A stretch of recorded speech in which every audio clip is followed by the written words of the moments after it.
Happy Halloween time, Craptaculars. It's that spooky time of year when witches and goblins come out, when kids give their dentists job security, when your local hardware store starts displaying Christmas decorations, when adults try to be clever dressing up as characters from the latest TV series or movie, then show up to the costume party, finding everybody else wearing the same thing. And of course, when pumpkins get all carved up, like the movie we're going to review now. Enjoy.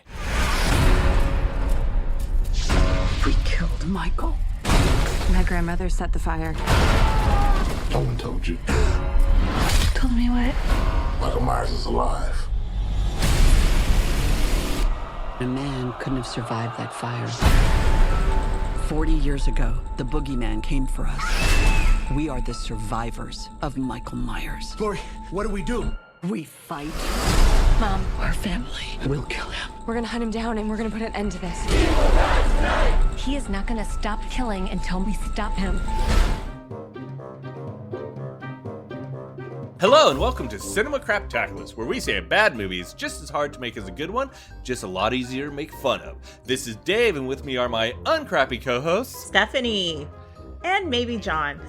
and maybe John. John's not with us right now. He may join us in the middle, or he may not. I don't know what's happening. Maybe an evil Halloween lone figure caught him. Yeah, maybe so.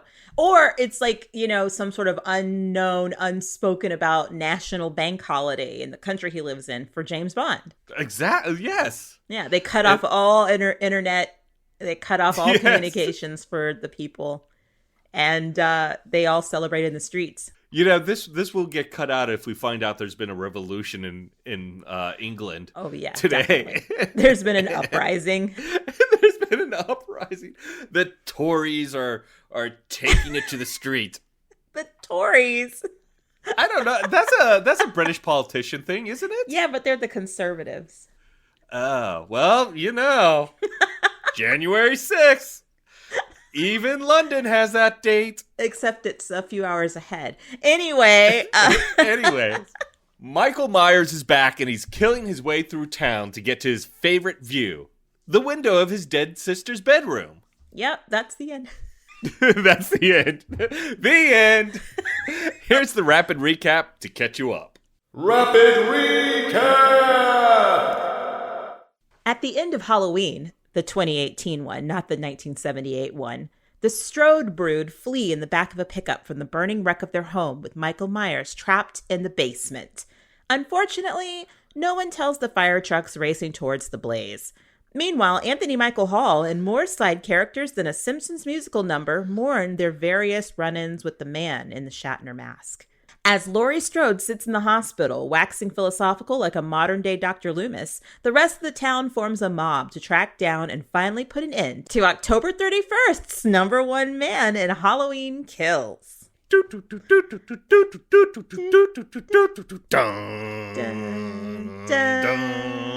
I have to say, as soon as the credits started, in that orange font and the burning pumpkin and that music, I was like, I am in. Me and too. Then 10 minutes later, I was like, please let me out.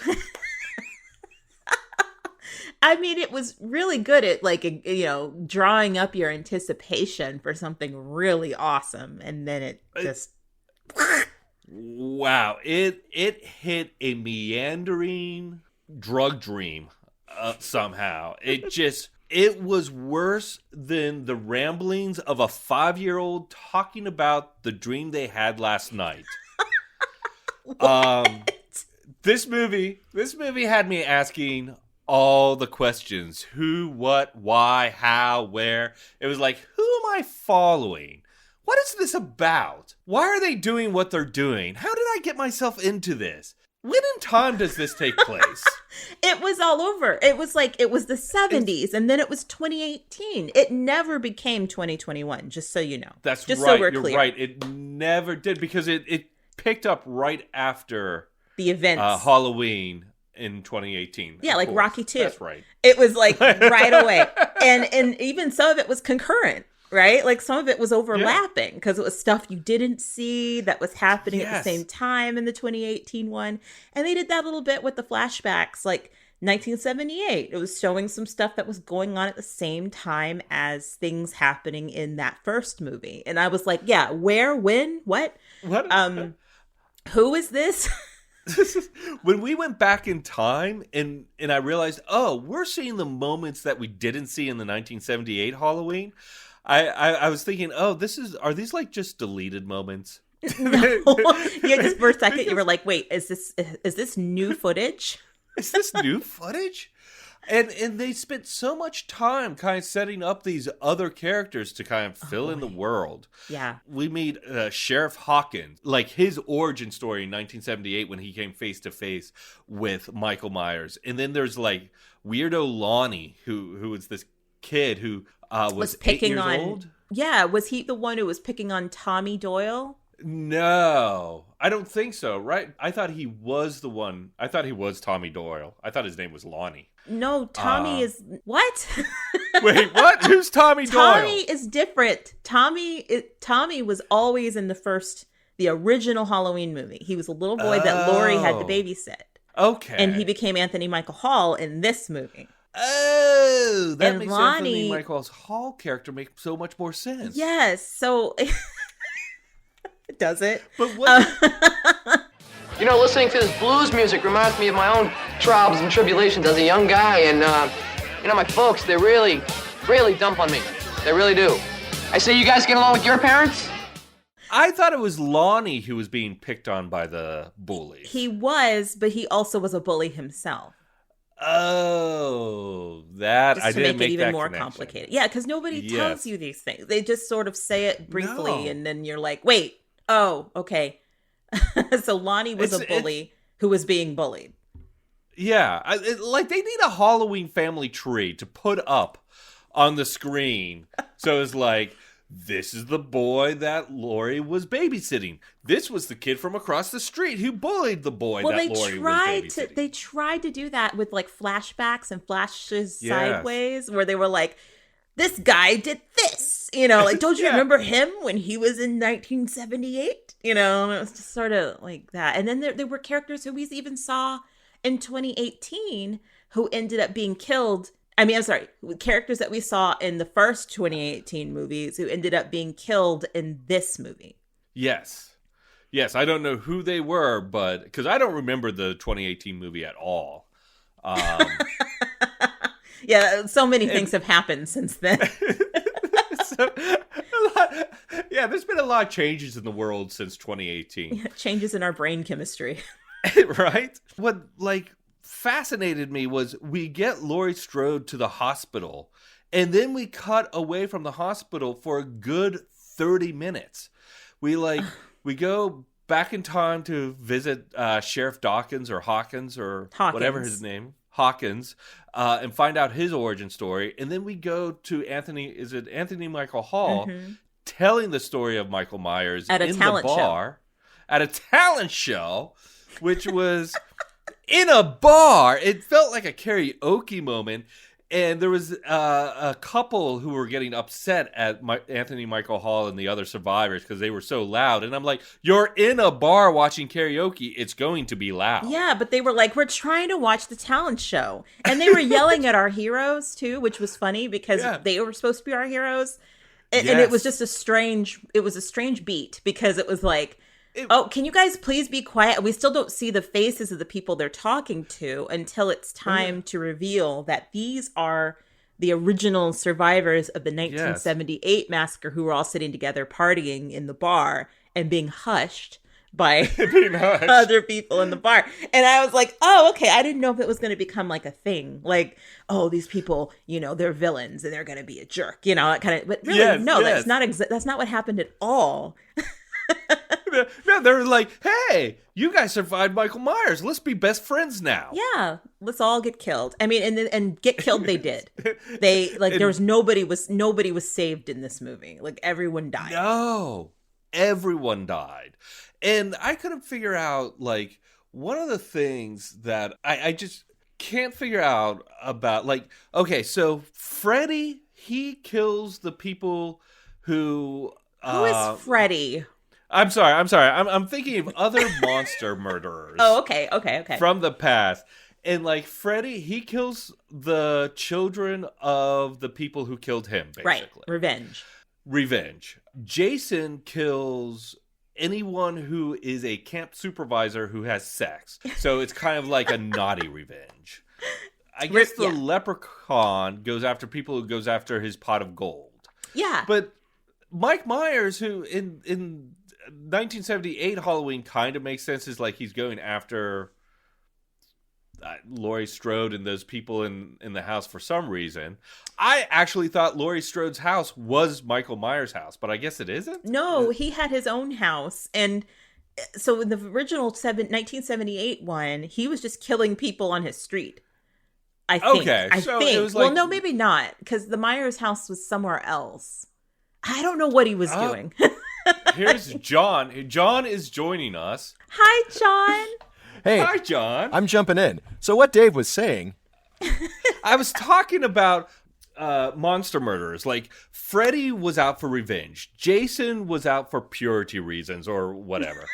But Michael Myers in this movie just seemed to be walking around killing people, and somewhere in the middle of the movie, they get out a map and they're like, he's headed to his house. And I was like, why? When did his house become anything? Well, I think that Michael Myers is different from the other people because he's more of like an unthinking monster. Like, he's kind of like a shark. He's just and I remember thinking that about the 2018 remake, where I was like, yeah, they treat him like Jaws. Like people don't realize that he's stalking them like a wild animal and is going to just kill them. That's all he does. He swims and eats and makes the difference, though, is that he eats and swims and makes little sharks and then kills them with knives. No, but okay. I know you guys have had a long conversation, so I'm jumping in a little bit midstream. Midstream. But I will say that the difference in Jaws is you don't spend copious amount of tedious hours getting to know, quote unquote, the victims. You know what I mean? It's like there's just somebody shows up, they're swimming. This, it's like there was so much buildup of these very uninteresting people and random, and of course they're trying to be very diverse in who they kill. And, I mean, too diverse. Let's let's just be clear. Yeah, Haddonville? What's the name of this damn town? Haddonfield. Haddonfield is like the most multicultural, accepting town of any town in that neck of the woods. In Illinois. In Illinois. I actually put in my notes that, is this really the story of Jaws 4?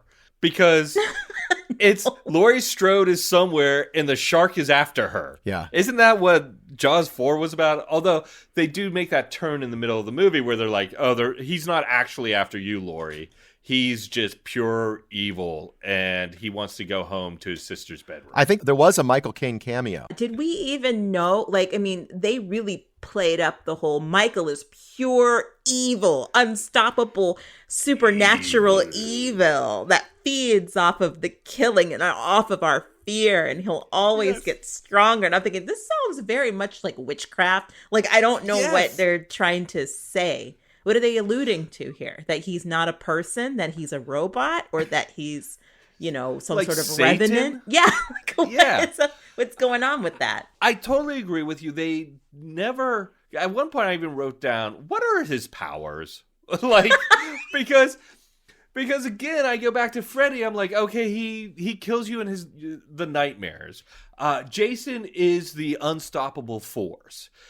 Michael can't be the unstoppable force as well. I mean, I really felt like in this one, he was just Jason with a different mask. Yes, because he's not, but he's not a zombie. Like, he's not, because Jason ended up becoming a zombie. He's not undead. Right, he's not undead. Although, they were trying to make it sound like he was.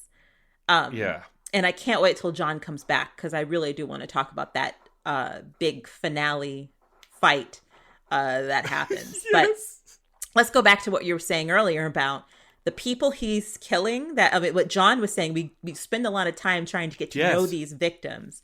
I was really taken aback. I was like, okay, so you have Michael Myers killing the interracial couple. You have Michael Myers killing the gay couple. You have Michael Myers killing a black couple and an older woman, an older single woman. Oh, that's right. It's like, yes. what is happening here? Like, is Michael Myers? I think that Michael Myers represents white supremacy.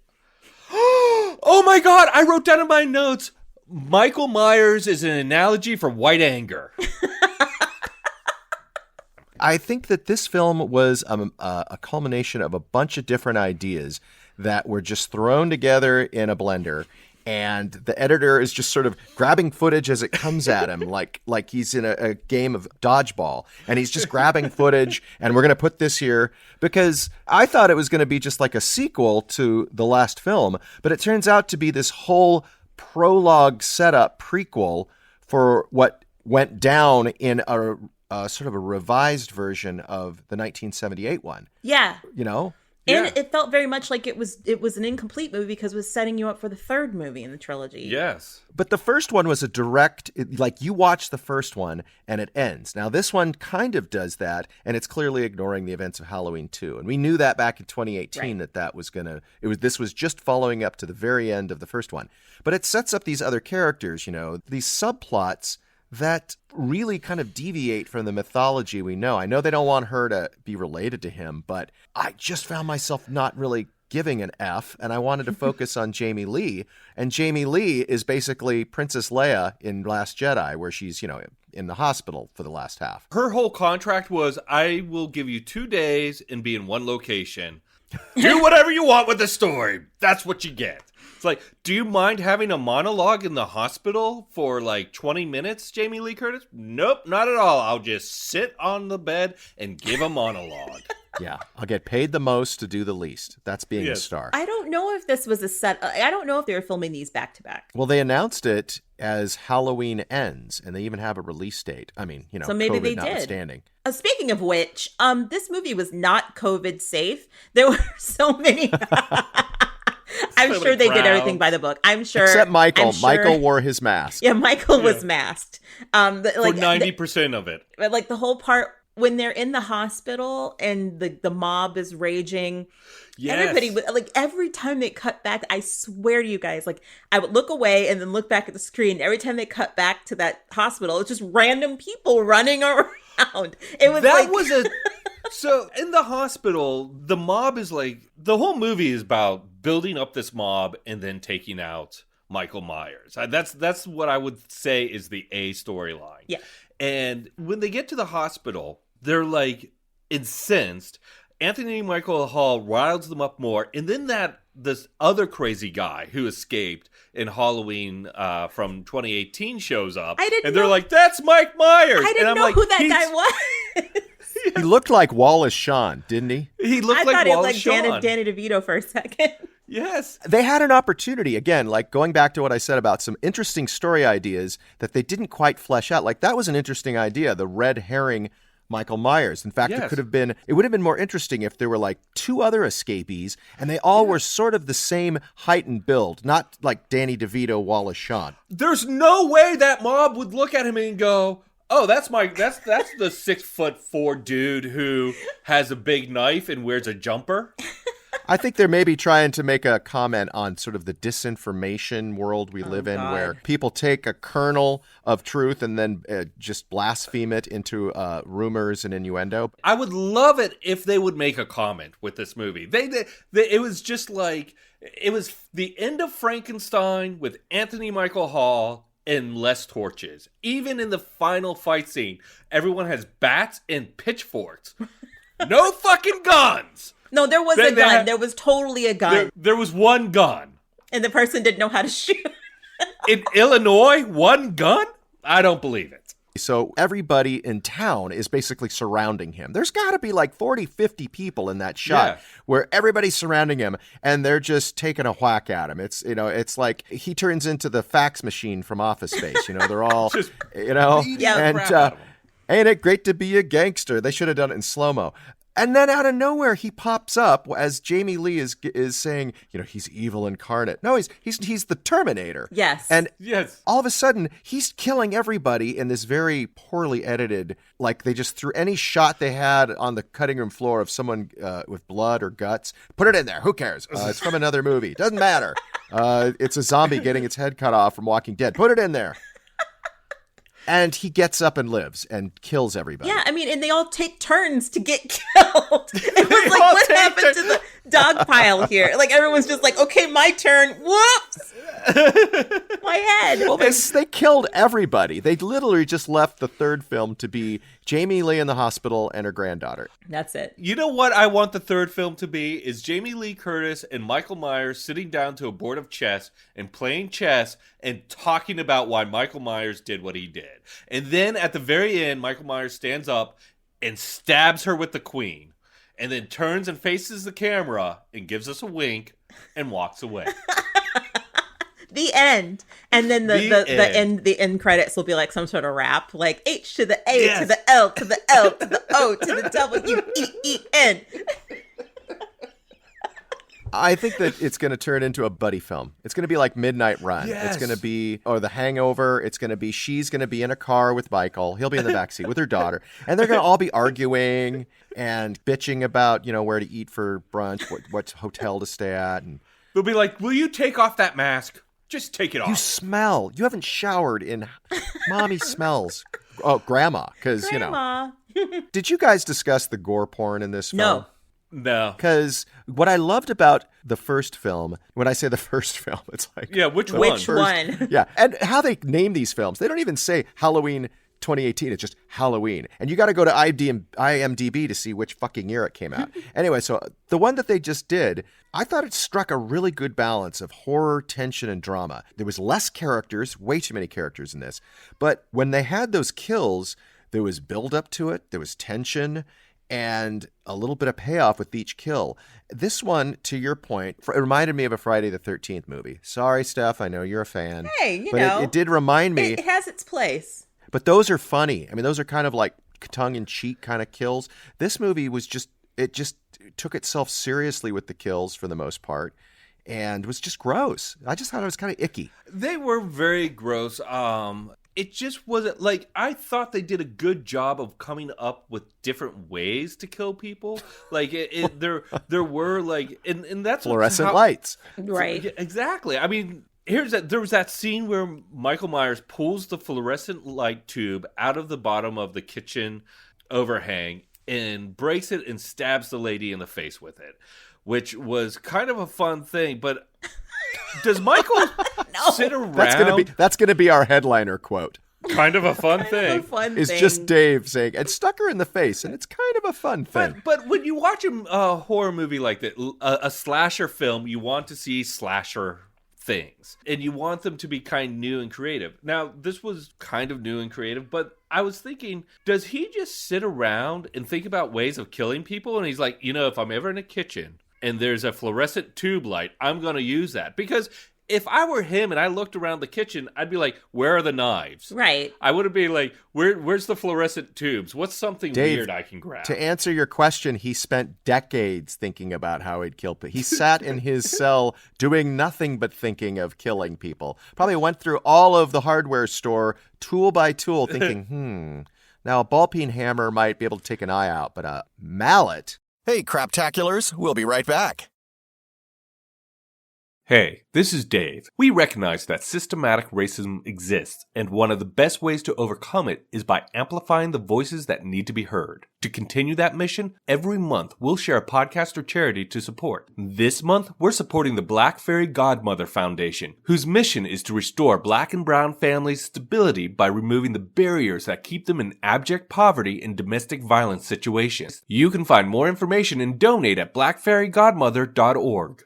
And now, back to the show. You guys make a good point. What you guys are talking about has kind of sparked this feeling in my mind of how this was not, being a fan of horror, being a fan of slashers, this was not an enjoyable slasher experience for me. It was not. Because it felt very like, I don't like the randomness of, okay, randomness in horror, that's just the way it goes. Like you go into the woods, you get killed, right? You go into the haunted house, you get killed. But you have sex as a teenager, you lose your virginity, you get killed. Right. Yeah. But usually there's some sort of transgression. Usually there's some sort of thing like, oh, you did something you weren't supposed to, or you went somewhere, you looked at someone, or whatever it was. And this is just random people just chilling out at home getting killed. They weren't bad people. They weren't, they didn't do anything wrong. So it really disturbed me in how it kind of, the movie took a lot of glee in eviscerating these, people who weren't really doing anything. And I was so upset about that. And at least in the first one's the gold standard, there was a little bit of randomness, but it was more of like, you happen to be in his path. This, he was like, like the Zodiac, not the Zodiac killer. He was like the strangler, that would go into people's homes, as opposed to sort of like he's heading towards his childhood home. I like that. And it also kind of plays homage to some of the other sequels that tied into the family, his obsession with his family. I actually kind of liked the storyline of Laurie being his long-lost sister. It kind of made sense for the second one why he would be going after her.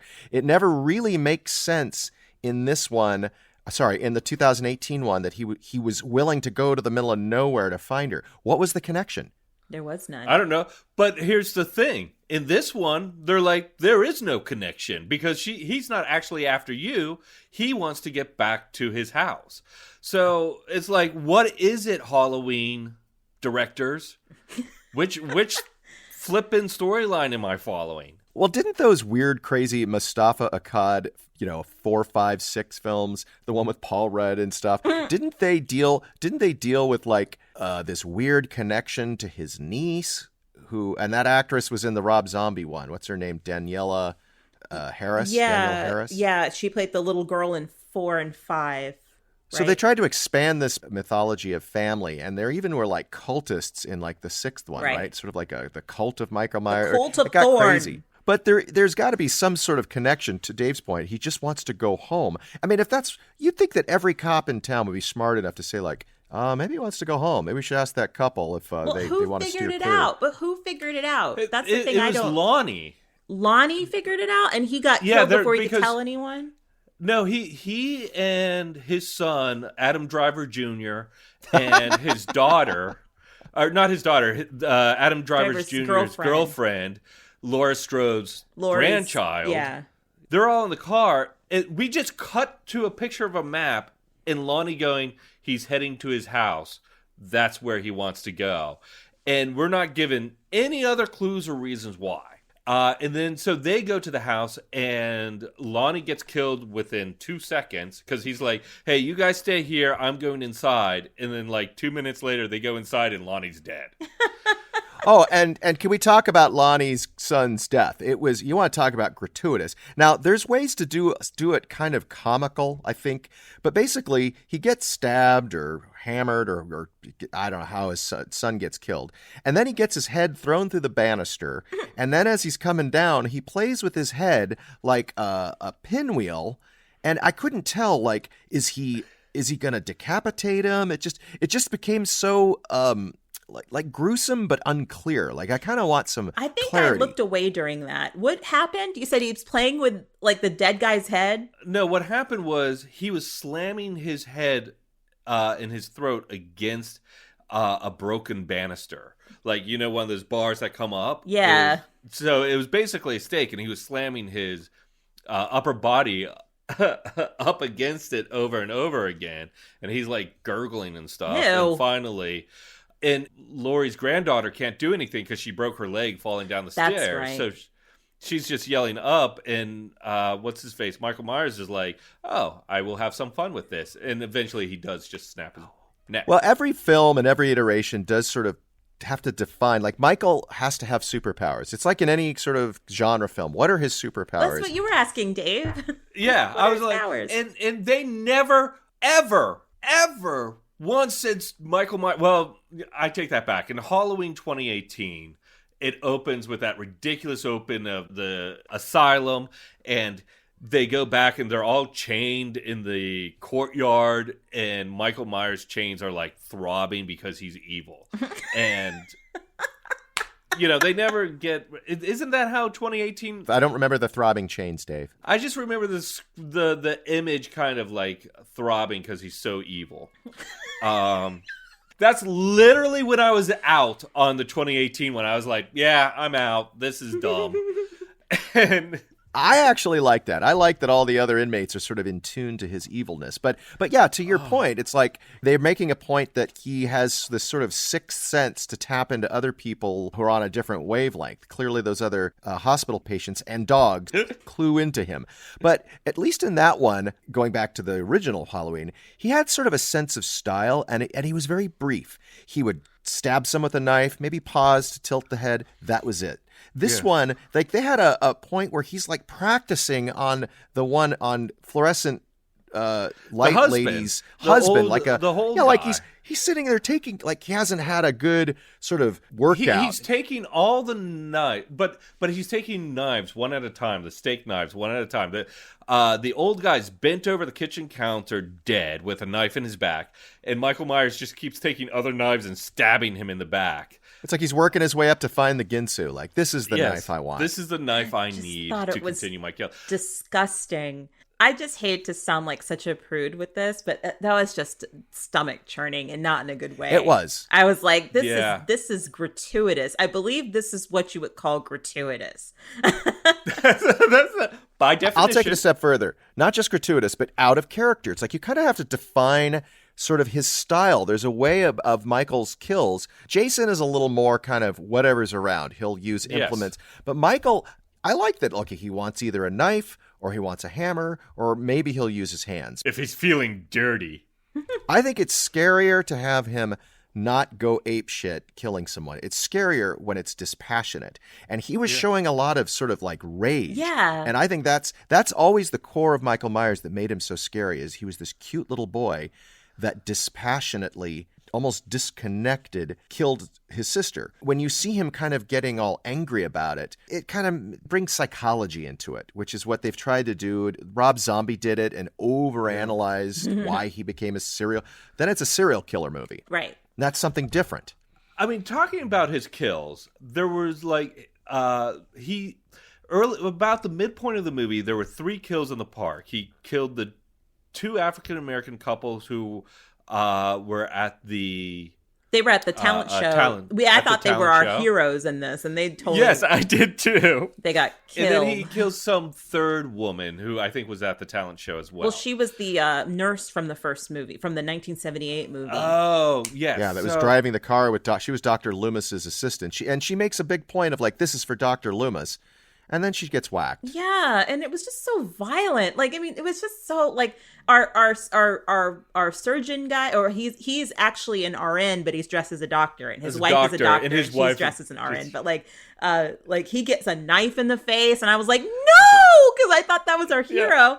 And then like I actually thought that the wife was shooting a lot with the gun, and Michael just hits her arm and she shoots herself in the head because she was firing a gun. And I was like, okay. Yeah.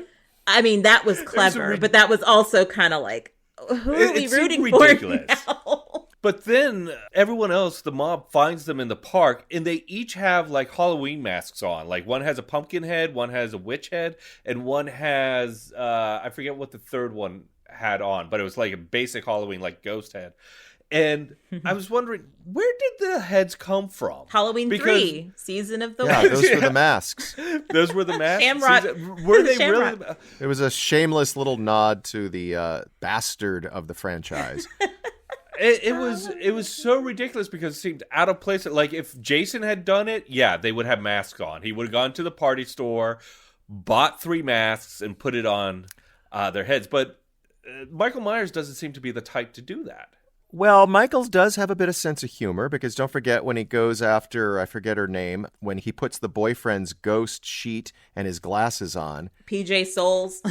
Or he goes after PJ Souls. See anything you like, and so he does have a little bit of that, sort of flair. Whimsy. Flair for the dramatic. Yeah.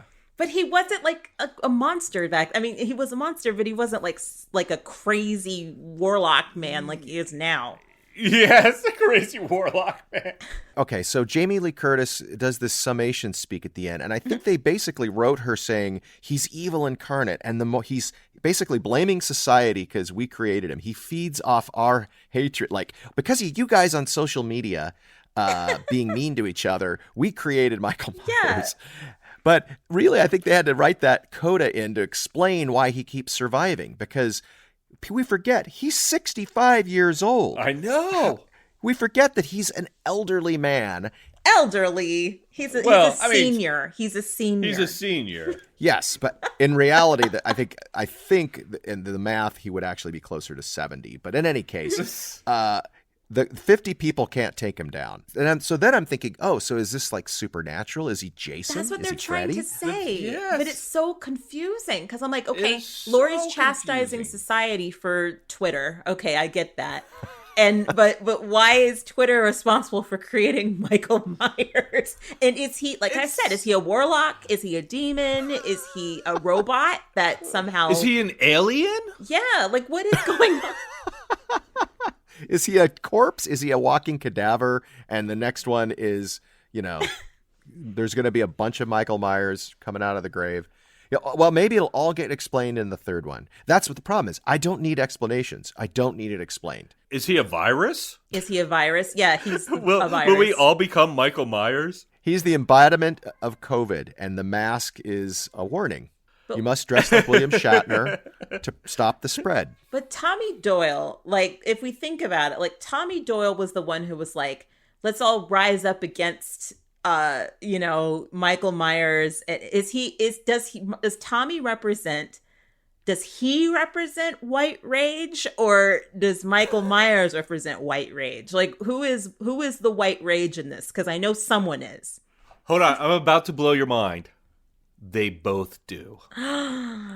They both represent it. Maybe Anthony Michael Hall represents the white rage of trying to control society and its anger and where to point it. And what's his name? Michael Myers represents the white rage and just pure assholishness. he's and trolled randomness. Yeah. Or Michael Myers represents the sins of how we've treated the mentally ill historically. But why would But then why did he go after underrepresented communities?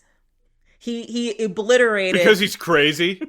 He killed the only two black people in Haddonfield, and the interracial couple, and the gay couple. Yes. That is kind of like a kind of purposeful arc, isn't it? When you put it together like that. Ooh. He did also kill teenagers too, so I don't know. What was the deal with that? Was that boyfriend like a woke boyfriend who was like, I want you to feel safe with me, and I want you to consent. He was cheating on her in the first one, so they kind of redeemed him before they offed him. Hey, real quick, going back to Anthony Michael Hall, I actually thought he did a good job. I thought he was kind of like, sure. I was skeptical of his casting, but he's actually a pretty decent actor. But is it me? But as he gets older, is he starting to look more like Malcolm McDowell? And which is a crazy callback because Malcolm McDowell played Doctor Loomis in the Rob Zombie film. Right. Well, he's thicker. He's thicker. Mm-hmm. He's enjoying his steakums at night. Just so you know, this film made as much in the opening weekend as No Time to Die, and probably cost less than the catering for that movie. Oh my gosh, totally. This was in the can before COVID, Stephanie. It was? Yeah, this was supposed to come out October of last year. Oh, okay. So that explains all the mob scenes. Well, in all fairness, they could have still been working on it, but I'm pretty sure it was in the can. Well, it's in the can now. Yeah, the trash can. Should we rate this? Yeah. Cinema Craptaculus ratings. Okay, so we have a 3-tiered rating system here at Cinema Craptaculus. The top is Cinema Craptaculus. This is a must-see. Go out, see this movie, risk your life, risk COVID, watch it in a theater. The second tier is... I'm sure the exhibitors love that endorsement. Yeah. Risk your life and go see it in the theater. We'll get a cease and desist from AMC. The second tier is Craptaculus. Pretty good watch on a Sunday afternoon if you happen to have Peacock. And then the third is utter crap. Don't even bother. Oh, Who man. wants to go first? I'll go first. I'm really kind of I was very unhappy with this. I was a little bit disappointed. I knew kind of that it wasn't going to be a masterpiece, but I was so impressed with the 2018 that I was like, sure, this would be cool, and it had a really strong opening, and I was like, yeah, this is gonna rock.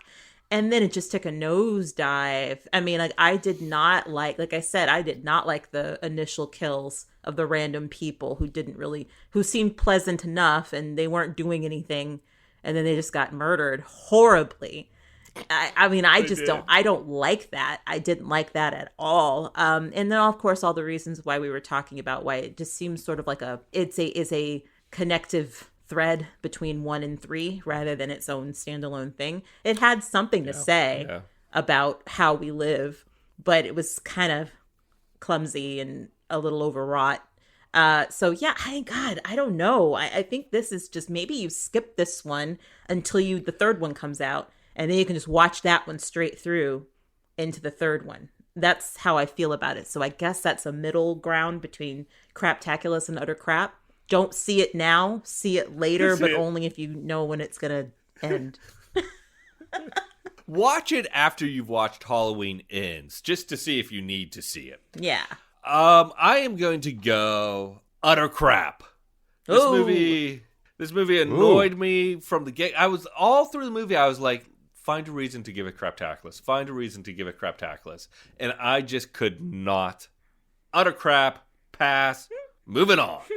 I would agree. I think I'm going to give this an utter crap. And because I could pull out things that I thought they did a good job that they could have developed, but the fact that they had the ideas and they didn't. And the first one was so well done. It was very simple. It had a very understandable narrative. The trauma of what Laurie Strode went through created this sort of schism in her family where the daughter sort of doubted, not that it happened, but doubted why, or questioned her mother's craziness. Why haven't you gotten help? You're an alcoholic. Kind of shielded her from her granddaughter. And then you find at the end that grandma was right. Michael was the boogeyman again.